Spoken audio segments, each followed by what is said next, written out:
সংগ্রাম আমাদের মুক্তির সংগ্রাম, এবারের সংগ্রাম স্বাধীনতার সংগ্রাম।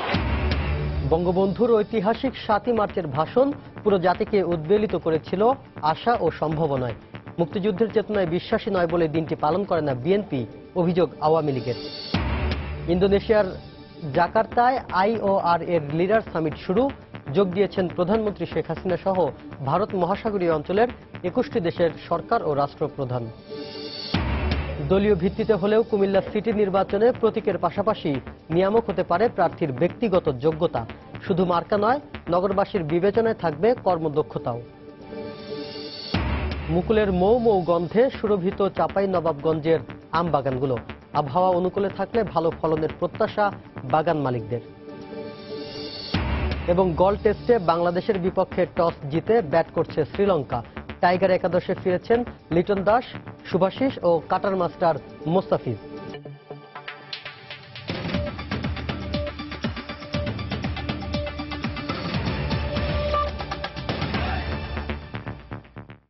সময় সংবাদের সঙ্গে আছি আমি শাফিন জাহিদ।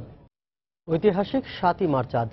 ৭১-এর এই দিনে বাঙালির হাজার বছরের স্বাধীনতার মুক্তির আকাঙ্ক্ষাকে ভাষা দিয়েছিলেন বঙ্গবন্ধু শেখ মুজিবুর রহমান। সেদিন তিনি এমন এক বাণী বাঙালির অন্তরে রোপণ করে দিয়েছিলেন যা আশা ও সম্ভাবনায় উদ্বেলিত করেছিল পুরো জাতিকে। ৭ই মার্চের ঐতিহাসিক সে ভাষণ রাজনৈতিক ও মুক্তিযুদ্ধের রণকৌশলের রূপরেখা ছিল বলে মনে করেন বিশেষজ্ঞরা। তরিকুল ইসলাম সৌরভের রিপোর্ট। এবারে সংগ্রাম আমাদের মুক্তির সংগ্রাম, এবারে সংগ্রাম স্বাধীনতার সংগ্রাম। পুরো জাতিকে একটি আদর্শবোধে ঐক্যবদ্ধ করতে পারেনি কেউ। অবশেষে একটি বজ্রকণ্ঠ উচ্চারণ পুরো জাতিকে নতুন প্রেরণায় উদ্দীপ্ত করল। মন্ত্র জপে দিল মুক্তির স্বাধিকারের। আমার বাংলার মানুষের অবহের পরে গুলি করা হয়েছে। তিনি বললেন বাঙালির বঞ্চনার কথা, শোষণ আর শাসিত হবার কথা। ১৯ মিনিটের এক জাদুকরী ভাষণে জাতিকে দীপ্ত মুক্তি সেনানীতে রূপান্তরিত করতে সক্ষম হয়েছিলেন বঙ্গবন্ধু। আমরা যখন মরতে শিখেছি তখন কেউ আমাদের দবাতে পারবে না। সে ভাষণ মানবিক বোধের শ্রেষ্ঠত্ব, গণতান্ত্রিক চেতনার উজ্জ্বলতা, নিপীড়িত মানুষের স্বাধিকার অর্জন ও আর্থসামাজিক মুক্তির এক অনন্য দলিল। যদি কেউ ন্যায্য কথা বলে, আমরা সংখ্যায় বেশি হলেও একজন যদিও সে হয়, তার ন্যায্য কথা আমরা মেনে নেব। বঙ্গবন্ধু তার অতুলনীয় ভঙ্গিতে কখনো আবেগ, কখনো যুক্তি, কখনো ইচ্ছাকৃত জোরালো পুনরুক্তির মাধ্যমে সোচ্চার কিংবা বিশেষ স্পর্শকাতর ক্ষেত্রে সঙ্গত কারণেই কৌশলময় ভাষা ব্যবহার করেছেন। তোমাদের যা কিছু আছে তাই নিয়ে প্রস্তুত থাকো। মনে রাখবা, রক্ত যখন দিয়েছি, রক্ত আরো দেব। এদেশের মানুষকে মুক্ত করে ছাড়বো ইনশাআল্লাহ। তবে এরপরও সাধারণ মানুষ ৭ই মার্চ স্বাধীনতার দিক নির্দেশনা পেয়েছিলেন এই ভাষণ থেকেই। তিনি এমনভাবে কথাগুলো বললেন, সশস্ত্র সংগ্রামের কোনো বিকল্প নেই, এই বার্তাটি আমাদের কাছে পৌঁছে দেওয়া হয়েছিল এবং ভবিষ্যৎটা তাই হয়েছিল। সেই বিবেচনায় ৭ মার্চের ভাষণটি ছিল একটি দূরদর্শী বিচক্ষণ ভাষণ।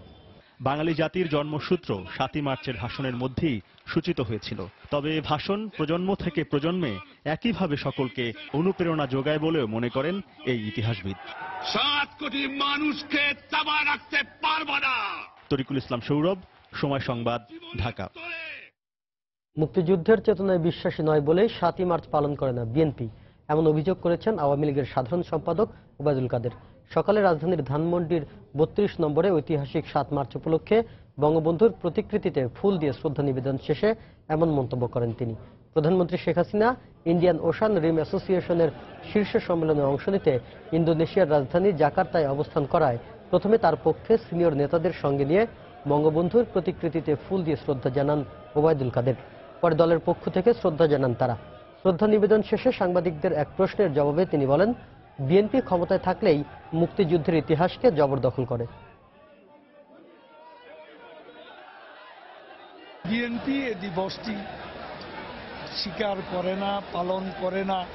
এটা হলো চেতনার ব্যাপার, অনুভূতির ব্যাপার, আদর্শের ব্যাপার।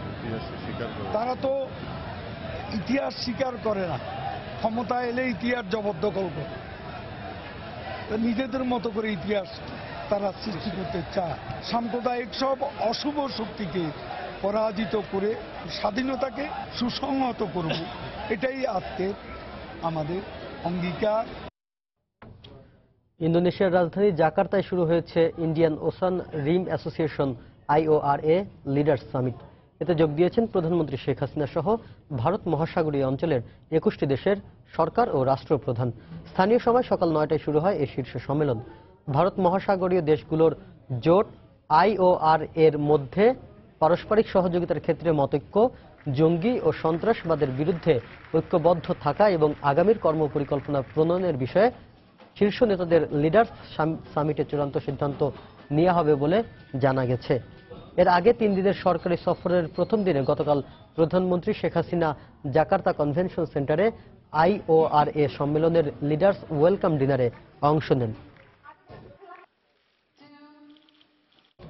দর্শক, এই মুহূর্তে জাকার্তা সম্মেলনস্থলে আছেন আমাদের সহকর্মী দেবাশিস রায়। আমরা সরাসরি চলে যাচ্ছি তার কাছে। দেবাশিস, শাপিন, আপনি জানেন যে ইন্ডিয়ান ওশেন রিম অ্যাসোসিয়েশন অর্থাৎ IORA ভারত মহাসাগরীয় অঞ্চলের যে আঞ্চলিক জোট সেটির কিন্তু লিডার সামিট আজকে চলছে এবং সেই লিডার সামিটের এখন আমরা বলতে পারি যে লিডার সামিটের মূল আনুষ্ঠানিকতার একদম মাঝামাঝি পর্যায়ে কিন্তু ঠিক এই মুহূর্তে চলছে। অর্থাৎ যে অনুষ্ঠানটি সকাল 8টায় এখানে শুরু হয়েছে, অর্থাৎ এখানে যখন স্থানীয় সময় সকাল 8টা, এটি বাংলাদেশের সঙ্গে 1 ঘন্টার একটা তারতম্য হয় আর কি, বা হয়েছে।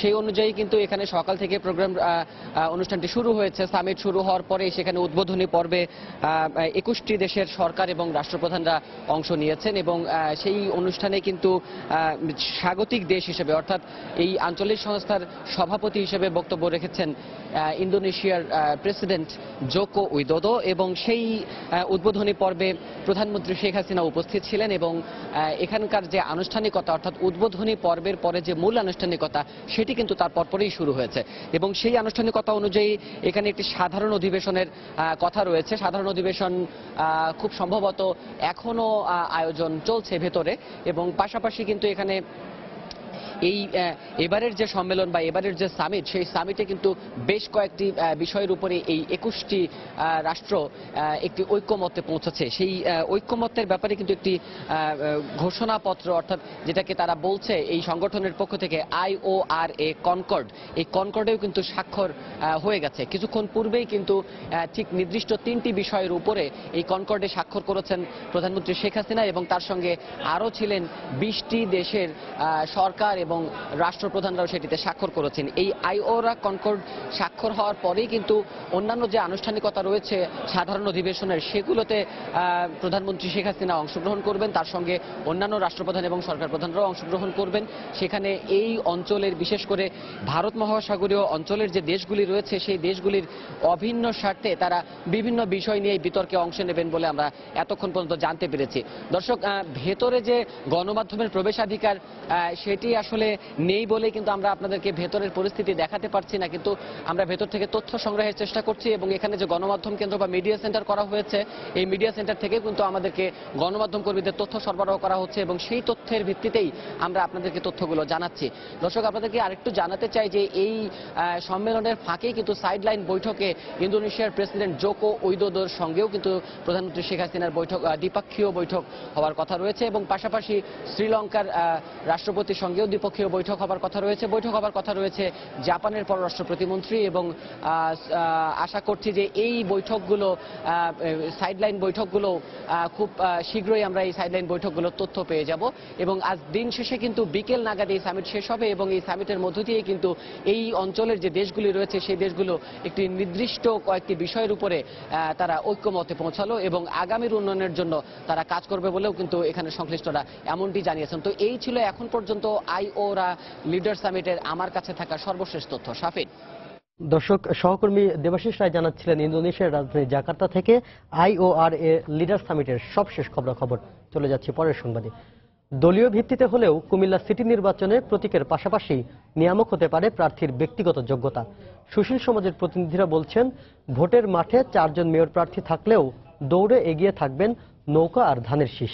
আর এই 2 জন প্রার্থী আগে জনপ্রতিনিধি থাকায় ভোটাররা শুধু মার্কা নয় বিবেচনায় রাখবে তাদের কর্মদক্ষতাও। আর প্রার্থীরাও দলমতের ঊর্ধ্বে উঠে কাজ করার কথা জানালেন। রাশেদ লিমনের বিস্তারিত জানাচ্ছেন রাশেদ লিমন। কুমিল্লা সিটি কর্পোরেশনের দ্বিতীয় দফায় নির্বাচন হলেও দলীয় প্রতীকে এবারই প্রথম। সেক্ষেত্রে সুশীল সমাজের প্রতিনিধিরা বলছেন, প্রতীকের পাশাপাশি ভোটের মাঠে নিয়ামক হবে আরও কিছু বিষয়। মূল লড়াইয়ে তারা রাখছেন আওয়ামী লীগ আর বিএনপির দুই প্রার্থীকে। এক্ষেত্রে অনেক দিন ধরে জনপ্রতিনিধি থাকা এই দুই প্রার্থীর কাজের মূল্যায়নও ভোটাররা করবে বলে মনে করেন তারা। তাদের কর্মকাণ্ড আমাদের কুমিল্লাবাসীর কাছে তারা আমানত হিসাবে রেখে দিয়েছেন, কাজেই সেটা তাদের হারজিতের ইতিবাচক প্রভাব অবশ্যই পড়বে।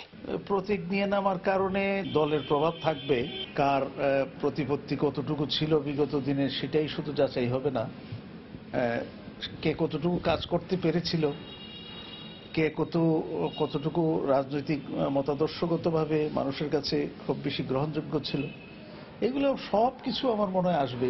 সবকিছু মিলিয়ে এ নির্বাচনে সুষম একটি প্রতিযোগিতা হবে বলে আশাবাদ তাদের। দুইজনই আমার মনে হয় প্রার্থী হিসেবে অত্যন্ত শক্তিধর। অতএব দুইটি বড় দল নিয়েই তো আমাদের দেশের সমস্ত প্রতিযোগিতা। এটা একটি সুন্দর এবং সুষম প্রতিযোগিতা হবে বলে আমার মনে হচ্ছে। এটা একটা স্থানীয় নির্বাচন, রাজনৈতিক দলসমূহের মনোনয়ন নিয়ে ওই প্রতীকে নির্বাচন, স্বাভাবিকভাবে তার একটা ভিন্ন আমেজ অবশ্যই আছে।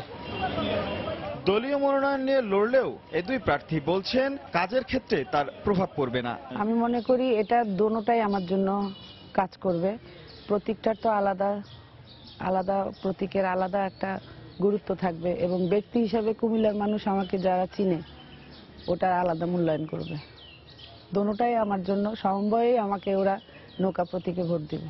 কিছু প্রবণতা আছে, আমার পক্ষ থেকে বিপক্ষ পক্ষ হইতে পারে। হিন্দু, মুসলমান, খ্রিস্টানগণ বা নৌকাগণ, দানেশ্বরগণ এই দৃষ্টিতে না চলে যে অফিস করছে অফিস করতে পারবে না, আমি চ্যালেঞ্জ করি। কুমিল্লা নগরীর মোট ভোটার 2,07,384 জন।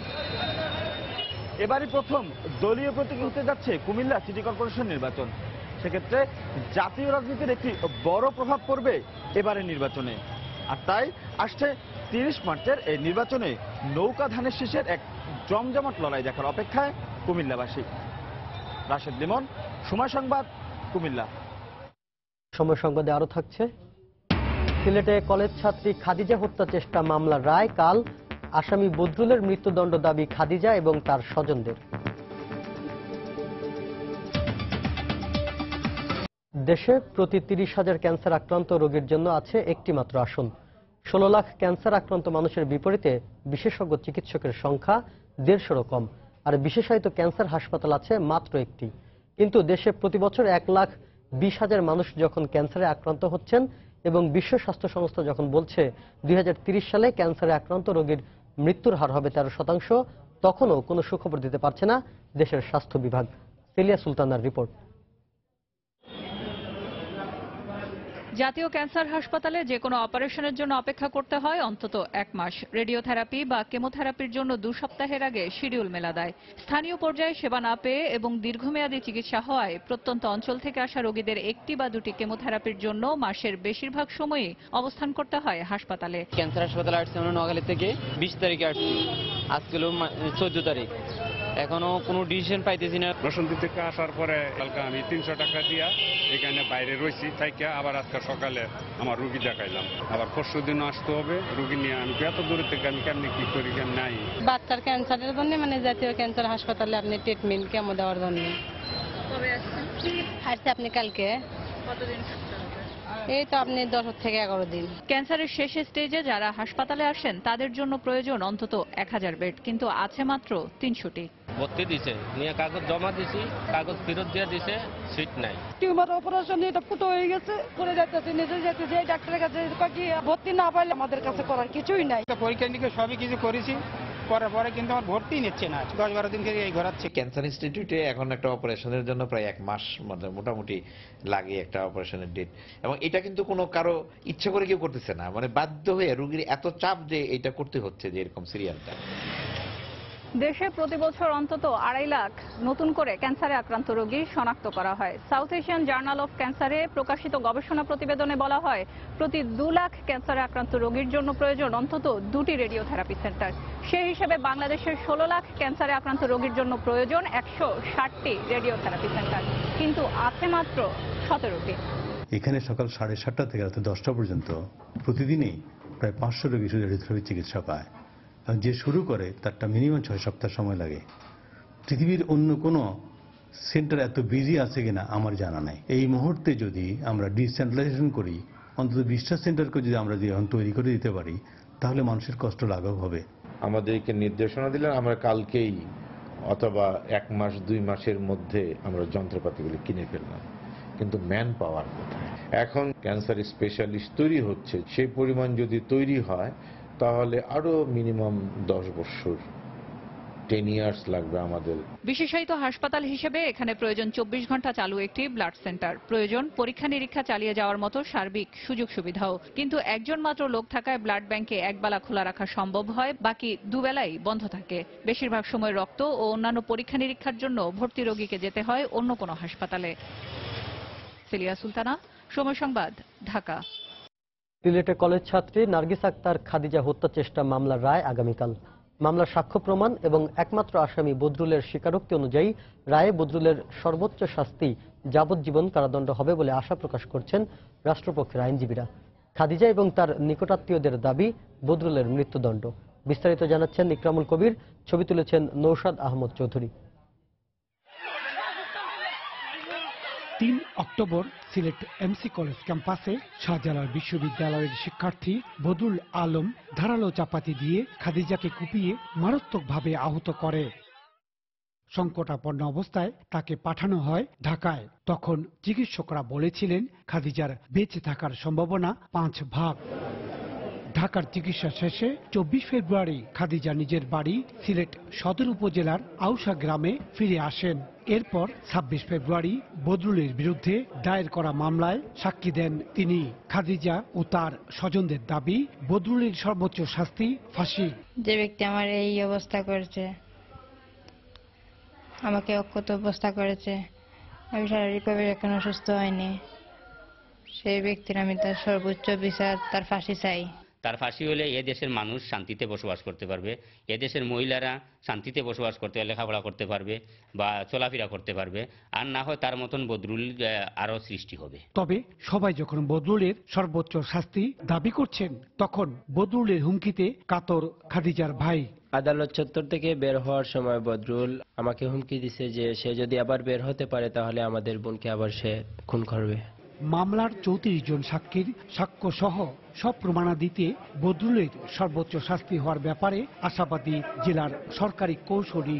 সম্পূর্ণভাবে আমরা সক্ষম হয়েছি মামলাটি প্রমাণ করতে। 8 তারিখ মাননীয় আদালত সর্বোচ্চ শাস্তি যাবজ্জীবন কারাদণ্ড দেবে। খাদিজার মামলাটি 1 ফেব্রুয়ারি সিলেটের চিফ মেট্রোপলিটন ম্যাজিস্ট্রেট আদালত থেকে মহানগর দায়রা জজ আদালতে স্থানান্তর করা হয়। গত রোববার যুক্তিতর্ক শেষে বুধবার রায়ের তারিখ ধার্য করেন আদালত। ইকরামুল কবির, সময় সংবাদ, সিলেট। সময় সংবাদে আরো থাকছে, ভাগ্য পরিবর্তনের আশায় কুয়েতে গিয়ে বিপাকে 190 বাংলাদেশি শ্রমিক। প্রাপ্য পারিশ্রমিক না পেয়ে মানবেতর জীবনযাপন, সমাধানের আশ্বাস বাংলাদেশি দূতাবাসে। হাজারীবাগের চালু থাকা ট্যানারিগুলো অবিলম্বে বন্ধে হাইকোর্টের নির্দেশের পর আজ সকাল থেকে স্বাভাবিক রয়েছে কারখানাগুলোর কার্যক্রম। কাঁচা চামড়া প্রবেশ বন্ধ থাকায় অলস সময় পার করছেন শ্রমিকরা। তবে চলছে ওয়েট ব্লু এবং অন্যান্য সেক্টরের কাজ। হাজারীবাগে প্রবেশ করছে কেমিক্যালবাহী ট্রাক। উচ্চ আদালতের নির্দেশনার পর আগামী 6 এপ্রিল হাজারীবাগ থেকে ট্যানারি সরিয়ে নেওয়া কার্যক্রমের অগ্রগতির বিষয়ে প্রতিবেদন জমা দেবে পরিবেশ অধিদপ্তর। ট্যানারি কারখানাগুলো সাভারে সরিয়ে নেওয়ার কথা থাকলেও নির্দেশনা অমান্য করে কার্যক্রম পরিচালনা করায় গতকাল হাজারীবাগে চালু থাকা 112টি কারখানা অবিলম্বে বন্ধের নির্দেশ দেয় হাইকোর্ট। গ্যাস বিদ্যুতের অভাবে উৎপাদন সক্ষমতার 30 ভাগই কাজে লাগানো যাচ্ছে না কেরানীগঞ্জের ঢাকা শিল্পনগরীর। গ্যাস সংযোগ না থাকায় 1 দশকের পুরনো এই শিল্পাঞ্চলের প্রায় 1/3 শিল্প ইউনিট পুরোপুরি বন্ধ রয়েছে। বিসিকের এই শিল্পনগরীতে আছে নিরাপত্তাজনিত সমস্যাও। ব্যবসায়ী ও উদ্যোক্তারা বলছেন, গ্যাস সংযোগ পেলেই উৎপাদনে নতুন উদ্যম পেতে পারে এই শিল্পাঞ্চল। কেরানীগঞ্জ ঘুরে এসে আরো জানাচ্ছেন কামরুল হাসান সবুজ। ঢাকা শিল্পনগরী ক্ষুদ্র ও মাঝারি উদ্যোক্তাদের বিশেষ সুবিধা দিতে 2007 সালে 25 একর জমিতে গড়ে তোলা হয় এই শিল্পাঞ্চল। রাজধানীর অদূরে কেরানীগঞ্জের এই বিসিক শিল্পনগরীতে 165টি প্লট বরাদ্দ দেওয়া হয় 125টি শিল্প ইউনিটকে। বর্তমানে এখানকার কারখানাগুলোতে উৎপাদিত কীটনাশক, চামড়াজাত ও পোশাক খাতের দরকারি পণ্য অভ্যন্তরীণ চাহিদা মিটিয়ে রপ্তানিও হচ্ছে। এখানে গার্মেন্টস আছে, লাইট ইঞ্জিনিয়ারিং আছে, লেদার ফ্যাক্টরি আছে। বিদ্যুতের সমস্যা অনেকটাই কেটে গেছে। সম্ভাবনার 70% আমরা অলরেডি ইনশাল্লাহ পেয়ে গেছি এখানে। শিল্প মালিকরা বলছেন, গ্যাস সংযোগ না থাকায় শতভাগ উৎপাদনে যেতে পারছে না চালু 94টি শিল্প ইউনিট। বাকিগুলো রয়েছে পুরোপুরি বন্ধ। সেই সঙ্গে জানান, 10 বছর পরও চিহ্নিত হয়নি সীমানা প্রাচীর। কিছু কিছু বিষয় যেগুলো আছে ওগুলো তো একটু বড় করে দেখতে হয়। ইন্ডাস্ট্রিয়াল পুলিশের জন্য যদি এখানে একটা ক্যাম্প তৈরি করেন, আমি মনে করি যে নির্বিঘ্নে অনেক চমৎকার একটা নিরাপত্তা এখানে পাওয়া যাবে। গ্যাস বেস ইন্ডাস্ট্রিগুলো এখানে আছে, এগুলো একটু শঙ্কার মধ্যে আছে, কারণ তারা হয়তো ঠিকমতো প্রোডাকশনে তাদেরকে হ্যাম্পার হচ্ছে, ভালো প্রোডাকশন আনতে পারতেছে না। তবে সরেজমিনে পরিদর্শন শেষে এই শিল্পনগরীর সমস্যা সমাধানে উদ্যোগ নেয়ার আশ্বাস দিলেন শিল্প মন্ত্রণালয়ের সম্পর্কিত সংসদীয় স্থায়ী কমিটির এই সদস্য। এগুলোর কি কি সমস্যা আছে, এটা কেন রোগ্ন হচ্ছে? আমাদের এখানে গ্যাস মোটে নেই, গ্যাসের ছাড়া কোনো ইন্ডাস্ট্রি চলে না। গ্যাসের বিষয়টা এবং কি রোড, ড্রেনেজ, বিদ্যুৎ, এই সমস্যাগুলা সমাধান করে বিসিক শিল্পনগরীর থেকে বিপ্লব ঘটানোর জন্য আমি সরজমিনে এসে তদন্ত করলাম।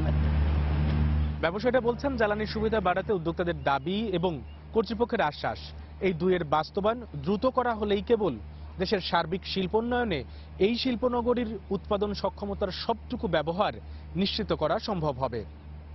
ঢাকা শিল্পনগরী থেকে কামরুল হাসান সবুজ, সময় সংবাদ, কেরানীগঞ্জ। বাংলাদেশ বিমান বাহিনীর বার্ষিক শীতকালীন মহড়া পরিদর্শন করেছেন বিমান বাহিনী প্রধান এয়ার চিফ মার্শাল আবু ইসরার। সকালে কুর্মিটোলা বিমান ঘাঁটিতে তিনি সহ বাহিনীর ঊর্ধ্বতন কর্মকর্তারা উপস্থিত ছিলেন। এ সময় জরুরি মুহূর্তে যুদ্ধ প্রস্তুতি, আক্রমণ, শত্রু কবলিত জায়গা চিহ্নিত ও পর্যবেক্ষণ, রসদ সরবরাহ, অনুসন্ধান সহ বিভিন্ন কার্যক্রমের মহড়া দেয়া হয়। আকাশপথ ছাড়াও স্থলপথের বিভিন্ন যুদ্ধের অনুশীলন করেন সৈনিকরা। কর্মকর্তারা জানান, আগের তুলনায় দিন দিন বাংলাদেশ বিমানের সক্ষমতা বাড়ছে। সারা দেশের বিমান ঘাঁটিতে একযোগে চলমান 5 দিন ব্যাপী এ মহড়া শেষ হবে আগামীকাল।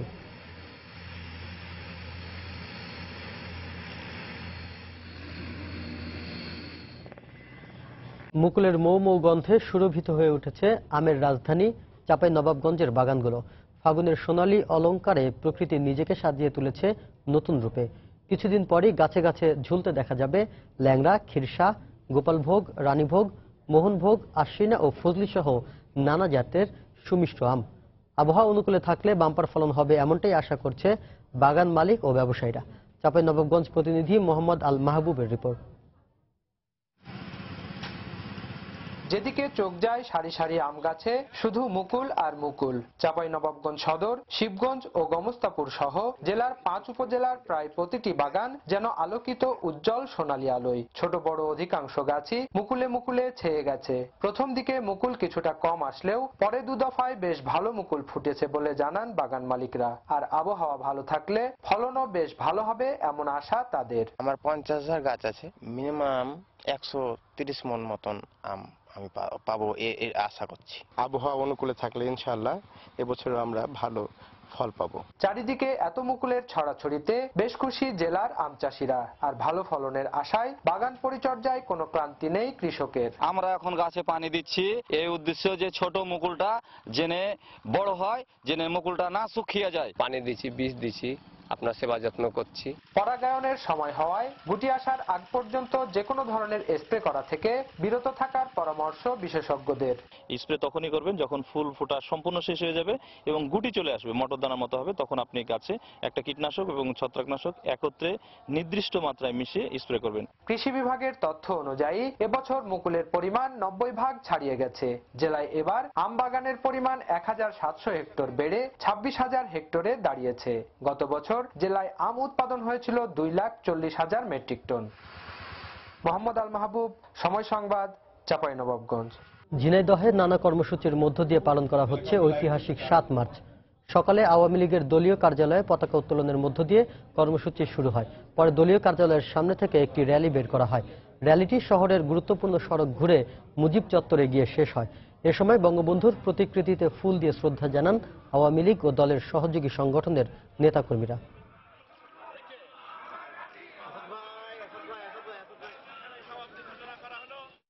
ভাগ্য পরিবর্তনের আশায় কুয়েতে গিয়ে বিপাকে পড়েছেন 190 বাংলাদেশি শ্রমিক। পূর্ব নির্ধারিত কাজ এবং প্রাপ্য পারিশ্রমিক না পেয়ে মানবেতর জীবনযাপন করছেন তারা।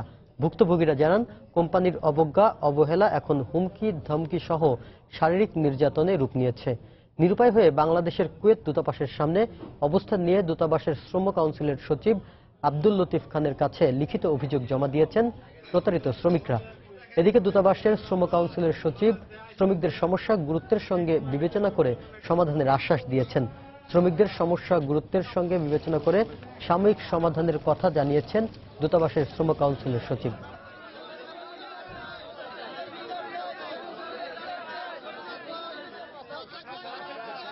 বাংলাদেশ থেকে বধুর মাধ্যমে গুডলিং ইন্টারন্যাশনাল ট্রাভেলস থেকে তা আমরা 8.5 লাখ টাকা দিয়ে আসছি। ওই ট্রাভেলস থেকে আমাদেরকে বলা ছিল যে আলসা আল গারবি কোম্পানিতে আমরা ক্লিন হিসাবে আসছি। তো এখানে আমরা ক্লিনে পোস্ট অফিসেও ডিউটি পাই নাই ক্লিনার, এখন আমাদেরকে বিভিন্ন জায়গায় বিক্রি করতেছে। আমাদের কোনো ডিউটি পার্ট টাইম কোনো কিছু নাই এবং খানার টাকা দেয় না কোম্পানি। আমরা খানার টাকা চাইতে গেছি, আমাদেরকে কোম্পানি মারধর এবং আমাদেরকে ব্যারাকের থেকে বের করে দিচ্ছে। আমাদের 9 মাস হয়ে গেল বেতনের কথা বলাতে আমাদেরকে সকালে পুলিশ দিয়ে মারধর করা হয়েছে। তাদের বেতন হয় না এবং আকামাও কিছু লোকের হয় না। এই নিয়ে সকালে বোধহয় মালিক পক্ষের সাথে তাদের গন্ডগোল হয়েছে এবং তাদের 2 জন লোককে পুলিশ ধরে নিয়ে গেছে। তো এটা শোনার পরেই আমরা কোম্পানিতে চলে গিয়েছি। কোম্পানির যে মূল মালিক তাকে ওখানে আমরা ডেকে আনতে সক্ষম হয়েছি। এরপরে ওখানে বসে তার সমস্যাগুলো তাকে অবহিত করে এরপরে আমরা ব্যারাকে চলে গেছি। তা ব্যারাকে সমস্ত কর্মীদের সমস্যা শুনে মালিক পক্ষের সাথে সমঝোতা করে সকলকে আমরা তাদের সেই থাকার জায়গায় উঠাতে সক্ষম হয়েছি। মালয়েশিয়ার সেলাঙ্গড়ে দুর্বৃত্তের ছুরিকাঘাতে এক বাংলাদেশি শ্রমিক নিহত হয়েছেন। স্থানীয় সময় শনিবার বিকেলে তামিংজায়া দিসারিয়া বেলাকং এলাকায় এ ঘটনা ঘটে। কর্মস্থল থেকে বাসায় ফেরার পর ওত পেতে থাকা দুর্বৃত্তের ছুরিকাঘাতে নিহত হন বাংলাদেশি শ্রমিক আব্দুল কুদ্দুস। তার বাড়ি কুমিল্লার 14 গ্রামে। টাকা দিতে অপারগতা প্রকাশ করায় তাকে নিজ বাসায় হত্যা করা হয় বলে ধারণা করছে স্থানীয়রা। কুদ্দুসের লাশ শেরডাং হাসপাতালের মর্গে রাখা হয়েছে। খুনের ঘটনায় জিজ্ঞাসাবাদের জন্য 3 বাংলাদেশিকে আটক করেছে সেখানকার পুলিশ। কিম জং ন্যাম হত্যাকাণ্ডের জেরে উত্তর কোরিয়া ও মালয়েশিয়ার মধ্যে উত্তেজনা বেড়েই চলেছে। পিয়ংইয়ং বাংলাদেশিদের উত্তর কোরিয়া ত্যাগের নিষেধাজ্ঞা জারির পর কুয়ালালামপুরের পক্ষ থেকেও উত্তর কোরীয়দের মালয়েশিয়া ছাড়ার ক্ষেত্রে বিধিনিষেধ আরোপ করা হয়। এর মধ্যে মঙ্গলবার কুয়ালালামপুরে উত্তর কোরীয় দূতাবাস বন্ধের পাশাপাশি ভবনটি ঘিরে রাখে পুলিশ। কর্তৃপক্ষের ধারণা, সেখানে ন্যাম হত্যাকাণ্ডে অভিযুক্ত দূতাবাস কর্মকর্তারা অবস্থান করে থাকতে পারেন। এর আগে মালয়েশিয়ায় উত্তর কোরিয়ার রাষ্ট্রদূতকে বহিষ্কার করার পর পাল্টা ব্যবস্থা হিসেবে পিয়ংইয়ংয়ে নিযুক্ত মালয়েশীয় রাষ্ট্রদূতকে অপসারণ করা হয়। গত 13 ফেব্রুয়ারি কুয়ালালামপুর বিমানবন্দরে বিষাক্ত ফসফরাস প্রয়োগে হত্যা করা হয় কিম জং ন্যামকে। এ ঘটনায় মালয়েশিয়া ও উত্তর কোরিয়া একে অপরকে দোষারোপ করে আসায় দুদেশের মধ্যে টানাপোড়েন চরমে পৌঁছেছে।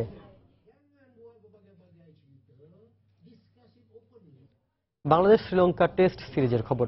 গলে 2 ম্যাচ সিরিজের প্রথম টেস্টে টস জিতে ব্যাট করছে স্বাগতিক শ্রীলঙ্কা। শেষ খবর পাওয়া পর্যন্ত লঙ্কানদের সংগ্রহ 2 উইকেটে 61 রান। এটি বাংলাদেশের 99তম টেস্ট। 100তম টেস্টের আগে জয় দিয়ে সিরিজে শুভ সূচনা করতে চায় টাইগাররা। এদিন 3টি পরিবর্তন নিয়ে মাঠে নামে টাইগাররা। আগের টেস্টে খেলা সাব্বির, রাব্বি ও তাইজুলের পরিবর্তে এ ম্যাচে মাঠে নামেন লিটন দাস, শুভাশিস ও মুস্তাফিজ। শুরুতেই স্বাগতিক ব্যাটসম্যানদের চেপে ধরেন 3 টাইগার পেসার মুস্তাফিজ, তাসকিন ও শুভাশিস, যার ফলে মাত্র 15 রানে শুভাশিসের বলে ক্লিন বোল্ড হয়ে ফিরে যান লঙ্কান ওপেনার উপুল থারাঙ্গা। পরের বলেই কুশল মেন্ডিসের ব্যাটে লেগে বল চলে যায় উইকেট কিপার লিটন দাসের গ্লাভসে। বল লুফে নেন লিটন, কিন্তু নো বল হওয়ায় শেষ পর্যন্ত বেঁচে যান মেন্ডিস। এরপর আরেক ওপেনার করুণারত্নেকে সাথে নিয়ে 45 রানের জুটি করেন মেন্ডিস। দলীয় 60 রানে মেহেদী মিরাজের আঘাতে বোল্ড হয়ে ফিরে যান করুণারত্ন।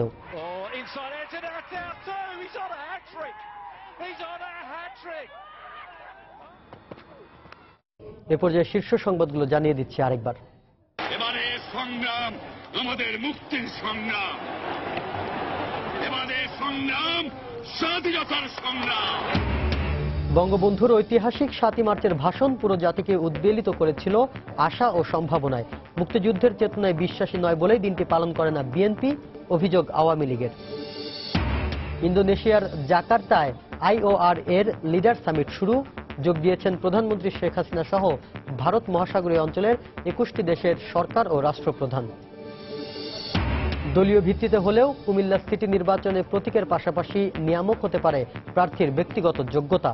শুধু মার্কা নয়, নগরবাসীর বিবেচনায় থাকবে কর্মদক্ষতাও। মুকুলের মৌ মৌ গন্ধে সুরভিত চাঁপাইনবাবগঞ্জের আম বাগানগুলো। আবহাওয়া অনুকূলে থাকতে ভালো ফলনের প্রত্যাশা বাগান মালিকদের। এবং গল টেস্টে বাংলাদেশের বিপক্ষে টস জিতে ব্যাট করছে শ্রীলঙ্কা। টাইগার একাদশে ফিরেছেন লিটন দাস, শুভাশিস ও কাটার মাস্টার মোস্তাফিজ। এই ছিল এখনকার মতো। যে কোনো খবর পেতে ভিজিট করুন সময়নিউজ.tv। যে কোনো বাংলা লিঙ্ক ও রবি নম্বর থেকে সময় সংবাদের খবর, অনুষ্ঠান সম্পর্কে জানতে এবং যে কোনো তথ্য সময় সংবাদকে জানাতে ডায়াল করুন 16242 নম্বরে। এছাড়া এই মাত্র পাওয়া খবর আপনার মোবাইলে পেতে SMS করুন *BN লিখে পাঠিয়ে দিন 16242 নম্বরে। সঙ্গে থাকুন সময়ের।